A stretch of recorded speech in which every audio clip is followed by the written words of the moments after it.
And so we're looking at these beatitudes, or as the great evangelist Billy Graham called them, he called them the beautiful attitudes. These are beautiful attitudes, because these are attitudes or character traits that Jesus embodies, that God embodies, and that we are called to embody as well. And this list isn't a pick and choose. It's not about, I fancy being this, but not that one. This is a bit like the fruit of the Spirit. It's for all of us. As followers of Christ, this is what we are called to be like.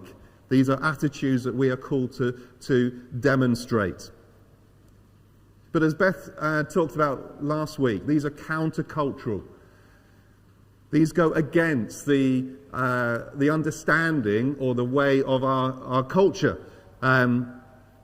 Jesus said his kingdom values, blessed are the poor in spirit. Whereas culture says, blessed if you're self-confident or resilient. Jesus said, blessed are the meek. Whereas culture says, blessed are the proud and the powerful and the successful. These are countercultural, and I'll come back to that thought at the end. But let's just have a look at the five that I'm picking up today. Blessed are those who hunger and thirst for righteousness, for they shall be filled. Blessed are the merciful, for they shall obtain mercy. Blessed are the pure in heart, for they shall see God. Blessed are the peacemakers, for they shall be called sons of God. Blessed are those who are persecuted because of righteousness, for theirs is the kingdom of heaven. And the way I'm going to tackle these today is I'm going to break them down in this way. I'm going to look at the two yellow ones, because they speak to me about an exhortation to have a heart towards God. Then I'm going to look at the two white ones, because I see those as having a heart towards others. And then I'm going to come to the one at the end, the one on the screen that's in blue. Just to reiterate the fact that being blessed doesn't mean that everything goes well. And we'll look at them in that order. So what about these first two? Blessed are those who hunger and thirst for righteousness, for they shall be filled. Blessed are the pure in heart, for they shall see God. This to me shows a heart towards God. Now, I doubt if any of us have ever been in a situation of dire hunger or dire thirst. We've probably had the odd rumbly tummy. We've probably been peckish at times, or a little bit thirsty. But have you ever had that situation or circumstance where your every waking moment is consumed by the need for food, or the need to find water? And not even just your every waking moment, but your every sleeping moment if you can. I don't know. Has anyone ever had that experience of extreme hunger or thirst? You see, this is part of the problem, is in our culture we have so much, and that also sneaks into our spiritual lives. Because we tend to maybe look, and this is me included, at our spiritual life a bit like we do with our food. I'm a bit peckish, I'll have a snack. Or maybe I'll just skip a meal because I'm not that hungry, it doesn't matter. Here, Jesus is saying, blessed are those who hunger and thirst. And this is this real desperation. It's these words like to yearn after God. To have our every waking moment consumed by a desire to know Him and to know Him more. I'm not there. And I pray today that God will help each one of us to know and to experience that hunger. It reminds me of this psalm. As the deer pants for the water, so my soul longs after you. That need for God in every moment. Do you need God to increase your hunger for Him? Do you need God to give you a hunger and thirst after righteousness, after God's goodness? Do you need to be fully for Him, not just on a Sunday, but fully for Him, knowing Him and His situation or His need all the time? I'll come back to that in a moment, but let me look at the second one. Because the second thought here says, blessed are the pure in heart, for they shall see God.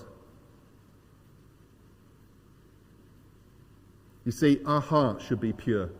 Not only should we have a hunger and thirst for him, but our hearts should be pure. As we go through the Sermon on the Mount, you will see lots of times where it starts to talk about behaviours and attitudes. And there will be definitions of what it means to have a heart that is pure. So I'll leave that for later points to know what it is to have a purity or a sense of holiness. But for today, I just want to pick up on this fact that it says, blessed are the pure in heart. And this is a purity in terms of this image of water. Undefiled, undiluted, untainted. Our hearts should be pure, should be for God. Without being mixed with everything else and the mess and the grubbiness of life, our hearts should be pure for God.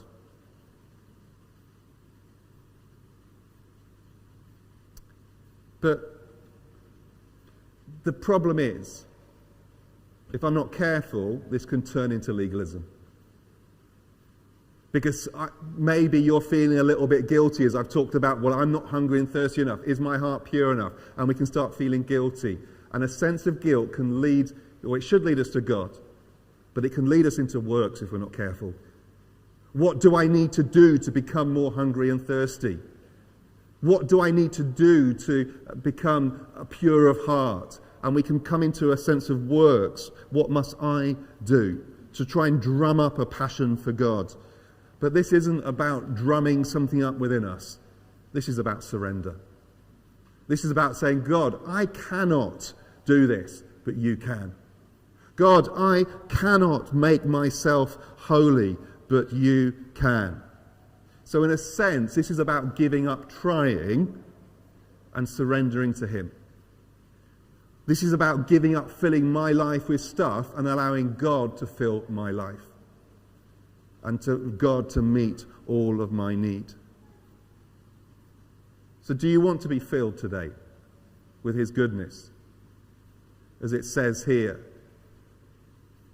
then come to God and allow him to fill you.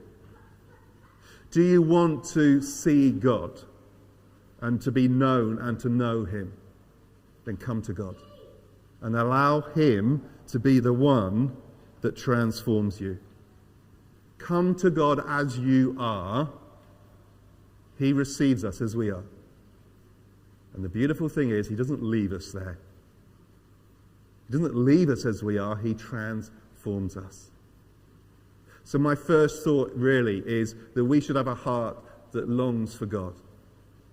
And if that feels a little lacking in you and in me, then that is simply a case of let's turn to him and ask him to give us that heart of passion and that heart of purity. Not only should we have a heart that is towards God, but the second part of these Beatitudes, I feel, shows us we should have a heart towards others. Blessed are the merciful, for they shall obtain mercy. Blessed are the peacemakers, for they shall be called sons of God. So let's look at that first one. Blessed are the merciful, for they shall obtain mercy. Again, this can sound a little bit legalistic, can't it? If I'm merciful, God will be merciful towards me. But actually, it's not a conditional thing. This is a consequence thing. You see, as I come to God, I receive his mercy. And as I receive his mercy, it changes me. And as God changes me, he changes me so I am therefore merciful towards others. It's a consequence rather than a conditional thing.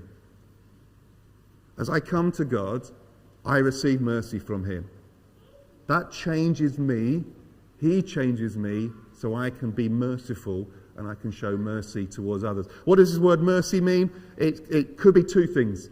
It could be about a heart attitude, an action, a compassion or a love. To be merciful to someone is to show them love, to show them compassion.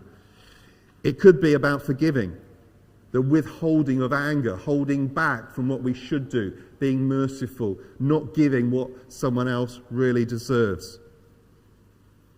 You see, being merciful could be an act of love. I have the privilege on some occasions of working alongside John as part of KMAC, our debt advice centre. And we see all sorts of clients, and this isn't a judgmental statement, but there are occasionally some clients, if I am honest, that you feel don't deserve help. Because you think, well, and I won't go into why, but you just feel within yourself, but we help them because we show mercy, we show compassion. There are some clients that haven't earned the right for support, but we support them. We show compassion. It is an act of love. That's what it means to be merciful. But also, it could be an act of forgiveness. To be merciful can be an act of forgiveness. And I don't know if you picked up on the news about a week, 2 weeks ago, there was a court case down in Bristol of a response of a doctor who had been stabbed about 19, 20 times by a stranger who came to his door. And to the point where it would have been completely life-threatening, but I think it just missed major arteries. In his victim statement, the victim wrote the following about the perpetrator. He said, "I am not upset or angry with you. I don't think you owe me an apology or anything." And he went on and said some other things in that statement. The judge commented the following on reading that statement. The judge said, "If you've said this, if what you've said is a consequence of intellect, I admire you. And if what you said is a consequence of faith, I envy you." So often, the attitude of mercifulness or forgiveness is not, culture is all about revenge. The worldly culture, God's kingdom says, be merciful, be forgiving. We're called to be people who are merciful, who show mercy to others. We're also called to be peacemakers, and I want to dwell a little bit longer on this one. We're called to be peacemakers. Now notice here, it doesn't say we're called to a peaceful life. A peaceful life is one where you kind of ignore all the problems of the world and you hide away and go, "Oh, isn't everything lovely?" We're called to be peacemakers, to actively pursue peace or see peace in others, to be mediators or restorers. We are called to be peacemakers. And in a sense, as Mick shared in the family time, that could be peace with others. It could also be peace with God. I believe, and I know we are called to be peacemakers to help others find peace with God. We as individuals, I hope, know the peace of Christ. As it says in Romans, since we have been justified by faith, we have peace with God through our Lord Jesus Christ. And if you don't know that today, you can know the peace of Christ by coming to Jesus and asking Jesus, let me receive your peace. Let me have that peace, that relationship again with God the Father. But we're called to be peacemakers. Well, is that another name for an evangelist? To help others find peace with God? Well, I think yes, it probably is. We are called to be peacemakers, to help other people find peace with God, which ultimately will lead to them finding peace with themselves as well. As they find inner peace, as they help to understand who they are in God, I think that brings a peace to us as well. But we're also called to be peacemakers between others, to pursue peace and to see peace between other people. Not only ourselves and others, but those around us. And thinking about this, I've come up with 4 things, 4 ways I think we can be peacemakers. And let me just dwell on this little list for a moment. 4 things I think we can do to be peacemakers around us. Number 1, and possibly the most important, and I think all 4 of these can apply both in terms of a situation further away, but also a localized situation, that we can pray. These well-known words from 2 Chronicles. I love that. I found this picture, and you won't be able to see it, but it says, at the bottom it says anonymous. That's wrong, it's God that says this. Whoever made this quote, I love the way they've just put anonymous, but it's God speaking. If my people who are called by my name shall humble themselves and pray and seek my face and turn from their wicked ways, then will I hear from heaven and will forgive their sin and will heal their land. We can pray for the healing of the land. We can pray to God for him to bring peace, and we need to. It can sometimes feel impossible to know where do we start. Well, let's start somewhere. And let's just pray, God, may your peace be known in this place, in that place, wherever we are praying for. Prayer is an amazing weapon to bring peace into a world of anger and evil. And we must turn to God in prayer in these situations. Secondly, we can show loving actions, which is the opposite of violence, isn't it? The opposite of violent actions will be to show loving actions. Paul writes in Ephesians, be completely humble and gentle, be patient, bearing with one another in love. There's a sense, as we do actions of love, I think that changes circumstances and changes people. I remember years ago, and it would have been years ago, 91, 92, I had a girl in my class. I won't mention her name because she will be somewhere. And she was an angry girl. This particular individual, I was quite new into teaching, and she was a really difficult character to deal with. You know how someone can just walk in, she was about 14, but can walk in and there's just anger in their face and everything about them is angry. And I really struggled to know what to do. And then by chance, one afternoon, she walked in and she had chosen to put her hair into a bunch. I think she had a bunch or a clip behind it. And I just made the comment, oh, that really suits you. It was amazing. The sense, she just became a different person. As I showed an act of love, as I just brought a different attitude into her, you saw a change. It didn't last very long, I don't think. But our acts of love will change atmospheres. We can be peacemakers by showing an act of love, by just showing a different attitude into situations.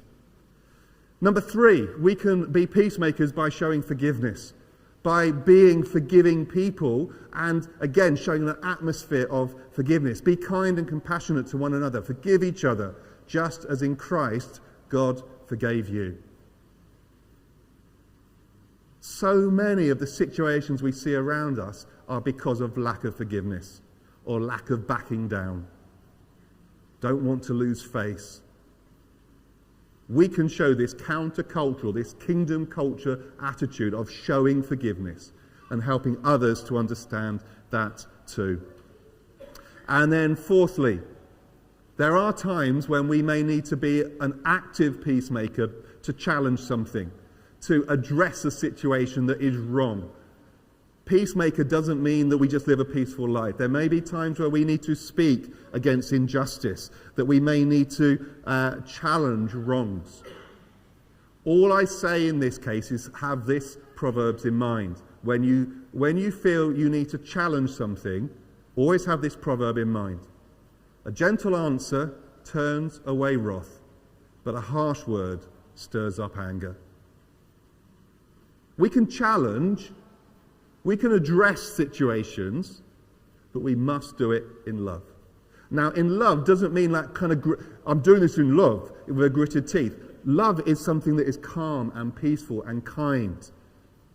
And we can address a situation in a calm, peaceful, kind way. I think that phrase, I'm doing this in love, has been misused in too many ways. As we violently go in somewhere, I'm doing this in love. Let's actually do it in love. Let's show this gentle answer, this peaceful response into situations. That's probably a quote that needs to be above every single computer and telephone in terms of social media, doesn't it? Is what I'm writing a gentle answer? Or is it a harsh word? If it's a harsh word, delete it. If it's a gentle answer, maybe it's good. I'm not even going to go that. Sometimes the gentle word answers aren't good. But anyway, that's something completely different. That's for another time.